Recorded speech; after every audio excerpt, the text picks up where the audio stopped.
Yeah.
सुने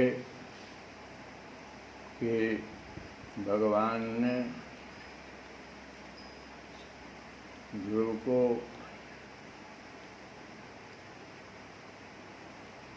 ये वरदान दे दिया कि तू अंत में संपूर्ण लोकों के वंदनीय और सप्त ऋषियों से भी ऊपर मेरे निज धाम को जाएगा। श्रीमती जी कहते हैं कि इस प्रकार से ध्रुव से पूजित होकर भगवान गरुड़ ध्वज सबको देखते देखते लोग अपने लोक को चले गए।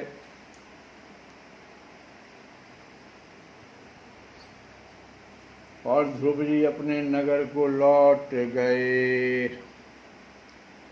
विदुर जी ने यहाँ पूछा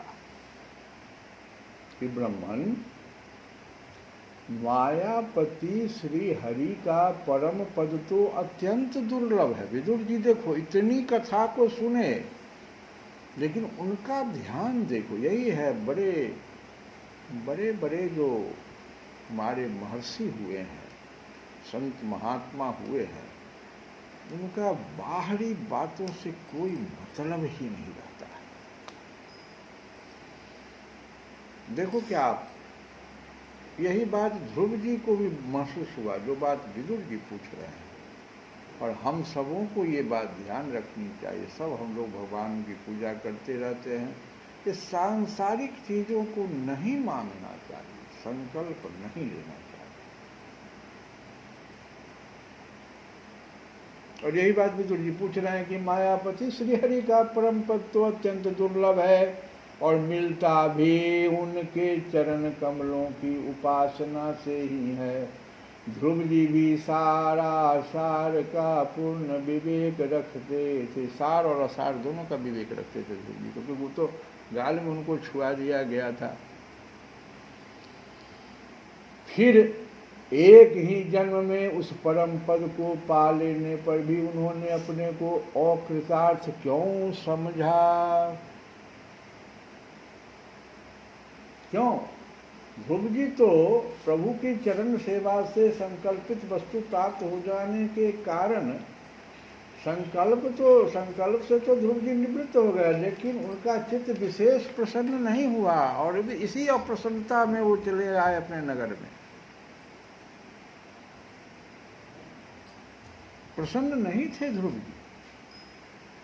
बताओ कितनी बड़ी बात है, भगवान साक्षात सामने आ गए, सारा वरदान आपको प्राप्त हो गया, जो आप संकल्प में लिए थे वो भी मिल गया, तब भी आप प्रसन्न हैं। क्यों?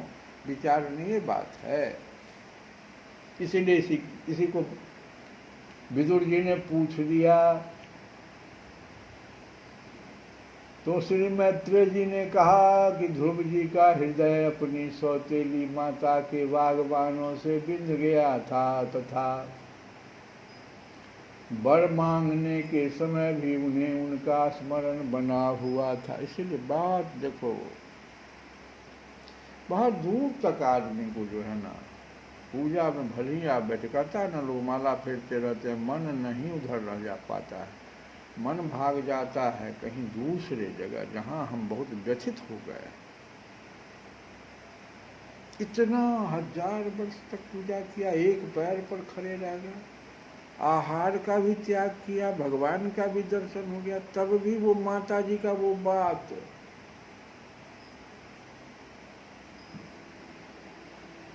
स्मरण बना हुआ था। इसी से उन्होंने मुक्तिदाता श्री हरि से, वहां तो मुक्ति न मांगना चाहिए था, तो मुक्तिदाता श्री हरि से मुक्ति नहीं मांगी। अब जब भगवत दर्शन से वह मनोमालिन्य दूर हो गया तो उन्हें अपनी इस भूल के लिए पश्चाताप हुआ। और हम तो यहाँ तक पढ़े हैं। ये ध्रुव जी कौन थे पता नहीं, इसमें कथा में अगर आए तो हम लोग सुनेंगे, लेकिन यहाँ पर चूंकि चर्चा आ गई है कि ये बातें जो है ना, ये पूर्व जन्म की कथा है ध्रुव जी की। कहता है ना, संगति जो है ना, संगति भी दो प्रकार का है, सत्संग और कुसंग। विष्णु पुराण में यह कथा आई है कि ध्रुव जी पूर्व जन्म में ब्राह्मण कुल में जन्म लिए थे। काकभूषुंड जी की कथा तो बहुत हम लोग सुने, लेकिन जरा ध्रुव जी की भी कथा को समझने की कोशिश हम लोग करें कि ये ब्राह्मण कुल में पूर्व जन्म में पैदा हुए थे और महान तपस्वी थे। ऐसा ही वो कुल था जिसमें सभी लोग तपस्या कर रहे थे, तो ये भी बहुत बड़े तपस्वी थे। और ऐसी तपस्या इन्होंने की, ऐसी तपस्या इन्होंने की कि मात्र 6 महीने बचा था इनकी तपस्या का फल प्राप्त होने का। उसी समय में देखो क्या घटना घट गई। एक राजकुमार उसी वन में जहाँ ये तपस्या कर रहे थे पहुँच गया, पूरा अपना डेरा डंडा डाल दिया 4-5 दिनों के लिए, 1 सप्ताह के लिए। और वो राजकुमार अपने सभी नर्तकियों और ढोल बाजा सबके साथ वहाँ पहुँचा था। वो तो वहाँ पिकनिक मनाने आया था। वो बाजा गाजे के साथ वो नाच गाना वहाँ शुरू कर दिया। पहले तो संसार बसाया उसने, खूब बढ़िया तंबू तांबाल सब लगाया, राजे तो था। ये कुछ कह नहीं सकते थे। और उसके बाद वहाँ नाच गाना शुरू हो गया। तो ध्रुव जी के मन में एक बात, ये कुसंग देखो कैसे अब ध्रुव जी को प्रभावित कर रहा है। 6 महीना मात्र बचा है।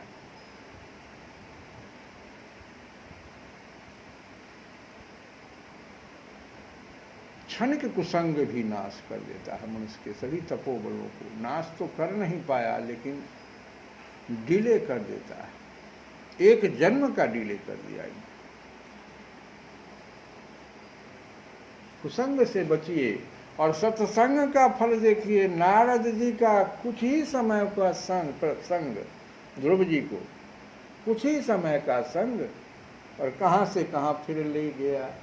तो कुसंग और संग पर ध्यान दीजिए। हम इस कथा में आपको इसलिए आरोप दिए, तो बहुत बड़ा संकेत हम देने वाले हैं। अपने परिवार में भी जहाँ आप रह रहे हैं वहाँ पर भी हमेशा इन सब बातों पर मोह जो है सबसे बड़ा कुसंग है। गीता में तो भगवान ने,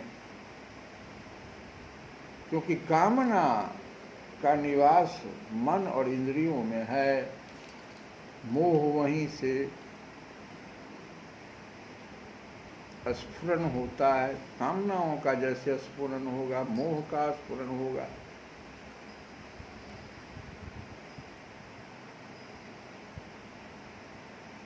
एक बड़ा भारी प्रश्न उठा था, इस पर बाद में चर्चा करेंगे कि गीता जिस समय में भगवान कह रहे थे तो वहाँ अर्जुन भी था और दुर्योधन भी था। प्रश्न है, बहुत सुंदर प्रश्न है, तो मनन करने योग्य है, कभी इस पर चर्चा करेंगे। अर्जुन को क्यों मोह हो गया जैसे भीष्म पितामह से? वो लोग तो शत्रु भाव में चले गए थे, द्रोणाचार्य से, इवन दुर्योधन से भी, कि सब मारे जाएंगे।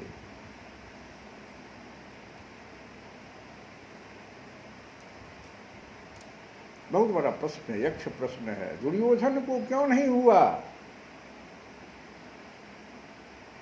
तो थोड़ा सा उत्तर यहाँ, अर्जुन विचारवान था और दुर्योधन ने क्या कहा था कि हम भी तो उन्हीं गुरु से पढ़े हैं जिस गुरु से दुर्योधन पढ़ा, अर्जुन पढ़ा है, लेकिन हमको उस शिक्षा में श्रद्धा नहीं है। ये श्रद्धावान था। तो मोह भी अगर श्रद्धावान को हो जाए बहुत दुखित करेगा। पता नहीं उत्तर आप लोगों को मिल रहा है या नहीं मिल रहा, नहीं जानते हैं। तो यहाँ पर इस कथा को हम लोगों ने अभी इसको फिर कभी कहेंगे। तो ये ध्रुव जो है कुछ ही देर तो उसको देखा तो इसके मन में एक मोह या कहो जो हल्का सा लालसा कामना उत्पन्न हुआ कि हम इतनी तपस्या करके भी जो भोग नहीं प्राप्त कर पाए तो मिनट भर में राजकुमार प्राप्त कर लेता है। इसके मन में थोड़ी देर के लिए बात आ गई और यहीं पर उसका तपस्या भंग हो गया, उसकी मृत्यु हो गई। 6 महीना बच गया था। एक जन्म उसको फिर लेना पड़ा। लेकिन भगवान गीता में कहते हैं कि किसी का भी किया गया शुभ कर्म नष्ट नहीं होता है। यही 6 महीना जो बचपन में ही उसको सब कुछ प्राप्त हो रहा है, तो ध्यान दे रहे हो, बचपन में ही उसको सब कुछ प्राप्त हो रहा है। नारद जी का उस उधर कुसंग आया, इधर नारद जी का संग आ गया। देखिए कहते हैं नारद जी को जब भक्ति माता ने पूछा, दुखी जो थी वो अपने दोनों पुत्र को लेकर, ये कलयुग कहे नारद जी, कलयुग का प्रभाव है, तुम दुखी मत हो। कलयुग का अच्छाई भी तुम जान लो कि कलयुग केवल हरि गुण गा, कलयुग केवल हरि गुण गा, गावहीं नर पावहीं भव था, गावहीं नर पावहीं भव था। ये कलयुग का बहुत बड़ा गुण है। सिर्फ आपको सिर्फ, और सब युग में तो बहुत तप तपस्या ये यज्ञ सब करना पड़ेगा, यहाँ तो कुछ भी नहीं। तो इसके लिए आपको थोड़ा सा संगति पर ध्यान देना पड़ेगा।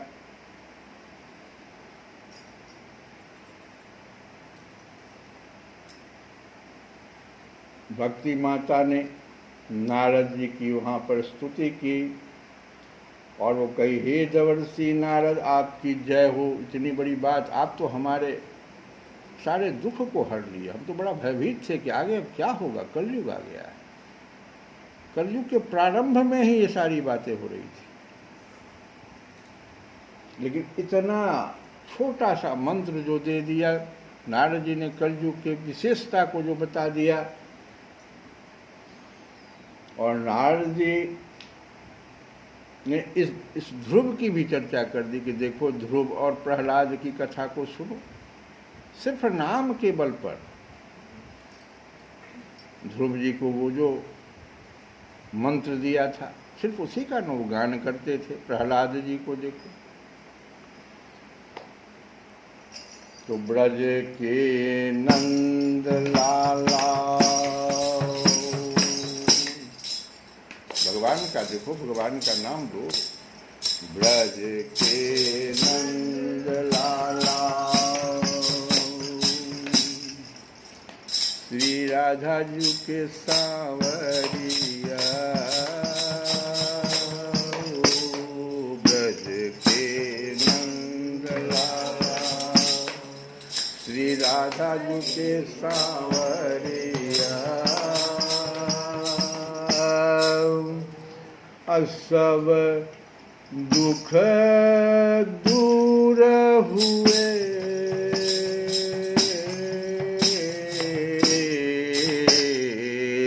जब तेरा नाम लिया,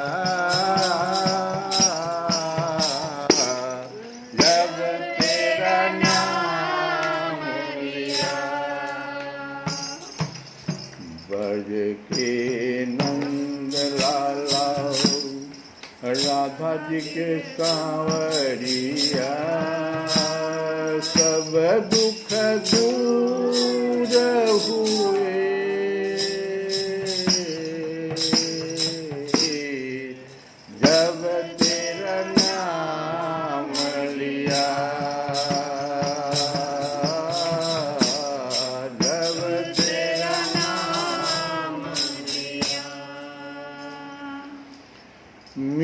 मीरा पुकारे तुम्हें गिरधर गोपाला, गिरधर गोपाला। मीरा पुकारे तुम्हें गिरधर गोपाला, गिरधर गोपाला। और ढल गया अमृत में विष का भरा प्याला, विष का भरा प्याला हो, विष का भरा प्याला हो, विष का भरा प्याला। कौन मिटाए उसे, कौन किसकी हिम्मत से उसको मिटा देगा? कौन मिटाए उसे हो जिसे तुम रख लिया, जिसे तूने रख लिया। सब दुख दूर हुए जब तेरा नाम लिया, जब तेरा नाम लिया। ब्रज के नंद लाला श्री राधा जी के सांवरिया, सब दुख दूर हुए जब तेरा नाम लिया। आगे कहते हैं कि जब तेरे गोकुल में आई विपदा भारी, आई विपदा भारी, आई विपदा भारी। जब तेरे गोकुल में आई विपदा भारी, आई विपदा भारी। एक इशारे पे, एक इशारे पे सारे विपदा टारे, सारे विपदा टारे, सारे विपदा टारे, सारे विपदा टारे। हो मुड़ गया गोवर्धन, वो मुड़ गया गोवर्धन जिसे तूने उठा लिया। सब दुख दूर हुए जब तेरा नाम लिया। ब्रज के नंद लाला श्री राधा जी के सांवरिया, सब दुख दूर हुए जब तेरा नाम लिया। आगे कहते हैं कि नैनों में श्याम बसे, नैनों में श्याम बसे, नैनों में श्याम बसे, नैनों में श्याम बसे, नैनों में श्याम बसे, नैनों में श्याम बसे। मन में बनवारी सुध विषय राएगी, सुध बिसराएगी। मुरली की धुन प्यारी, मुरली की धुन प्यारी। मन के मधुबन में, मन के मधु रास रचाए रसिया, रास रचाए रसिया, सब दुख दूर हुए जब तेरा नाम लिया, जब तेरा नाम लिया। गज के नींद लालो, श्री राम जय राम, जय जय राम, श्री राम जय राम, जय जय राम, श्री राम जय राम, जय जय राम, श्री राम जय राम, जय जय राम।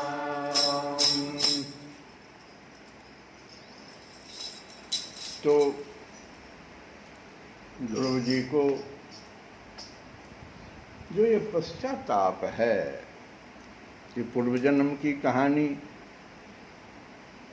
अब ध्रुव जी मन ही मन कहने लगे, जो मनोमालिन्य जो उनका दूर हो गया, श्री हरि से उन्होंने मुक्ति नहीं मांगी, अब जब भगवत दर्शन से वह मनोमालिन्य दूर हो गया तो उन्हें अपनी इस भूल के लिए पश्चाताप हुआ। तो ध्रुव जी मन ही मन कहने लगे, अहो जो सनकादि नैष्टिक ब्रह्मचारी हैं, जिनको ऊर्ध्वरेता भी कहते हैं, सिद्ध भी हैं, जिन्हें समाधि द्वारा अनेकों जन्मों में प्राप्त कर पाते हैं, जिस भगवान को वे भी समाधि के द्वारा अनेकों जन्मों में प्राप्त करते हैं, उन भगवत चरणों की छाया को मैंने 6 महीने में ही पा लिया। ये 6 महीना आ गया ना, यही 6 महीना बचा हुआ था, यही 6 महीने में पा लिया। देखो यह गीता का स्पष्ट घोषणा भगवान का है। अर्जुन ने पूछा था कि क्या अगर किसी कारण से हम जितना भी अभी तप किए वो, और किसी कारण से हमसे भूल हो गई, तो क्या हमारा ये सब नष्ट हो जाएगा? नहीं, कहे नहीं होगा। तुमको जो भी सृष्टि के जहां भी तुमको जन्म भले ही लेना पड़े, लेकिन तुम्हारा वो नष्ट नहीं होगा। ऐसा माने हम वहां पर उपाय कर देंगे, जैसे भी कैसे सौतेली माँ से ठोकर खाने से एक बच्चा, वो तो पूर्व जन्म का उसको सारा चीज था ना, उसको तो नारद जी भी कह रहे थे लौट जा बच्चा, अभी ये तप करने का समय नहीं है, लेकिन उसको तो पूर्व जन्म का तपोबल था। नहीं, 6 महीना बच्चा मन ही मन उसका तो तप कह रहा था, 6 महीना बच्चा कर लो, 5 महीना में ऐसे करोगे, 6ठे महीना में तुमको तो भगवान का दर्शन होगा। वही कर रहे हैं कि 6 महीने में जो मैंने पा लिया, किंतु चित्त में जो दूसरी वासना रहने के कारण, कि चित्त को प्रभावित वासना जो है ना, मन को ही प्रभावित, मन तो चंचल सिंह तो ले जाता है ज्ञान सागर बुद्धि के पास, अब बुद्धि फिर जो है ना राजा चेतन सिंह के पास ले जाता है, वहां जाके बैठा देता है इस वासना, हटता ही नहीं। इस ध्रुव की कथा से समझो कि चित्त में दूसरी वासना रहने के कारण मैं फिर उनसे दूर हो गया। अहो मुझ मंद भाग्य की मूर्खता, तो देखो मैंने संसार पास को काटने वाले प्रभु के पाद पद्मों में पहुंचकर भी उनसे नाशवान वस्तु की याचना कर दी। ये सब तो नाशवान वस्तु है। देवताओं को स्वर्ग भोग के पश्चात फिर नीचे गिरना होता है, इसलिए वे मेरी भगवत प्राप्ति रूप उच्च स्थिति को सहन नहीं कर सके। देवता लोग जो है बाधा खड़ा कर दिए, अतः उन्होंने ही मेरी बुद्धि को नष्ट कर दिया। ये देवता लोग मेरी बुद्धि को ही नष्ट कर दिए। तभी तो मुझ दुष्ट ने नारद जी की यथार्थ बात भी स्वीकार नहीं की। यद्यपि संसार में आत्मा के सिवा दूसरा कोई भी नहीं है, तथापि सोया हुआ मनुष्य जैसे स्वप्न में अपने ही कल्पना किए हुए व्याघ्र आदि से डरता है, उसी प्रकार मैंने भी भगवान की माया से मोहित होकर भाई को भी शत्रु मान लिया और व्यर्थ ही द्वेष रूप हार्दिक रोग से जलने लगा। जिन्हें प्रसन्न करना अत्यंत कठिन है, उन्हीं विश्वात्मा श्रीहरि को तपस्या द्वारा प्रसन्न करके मैंने जो कुछ मांगा है वह सब व्यर्थ है। ठीक उसी तरह जैसे जो गतायु पुरुष के लिए चिकित्सा व्यर्थ, गतायु कहते जिसकी आयु समाप्त हो गई है, गत, अब उसको कितनों चिकित्सा दिया जाए वह व्यर्थ है। जैसे गतायु पुरुष के लिए चिकित्सा व्यर्थ होती है, ओह मैं बड़ा भाग्यहीन हूँ। संसार बंधन का नाश करने वाले प्रभु से मैंने संसार ही मांग लिया।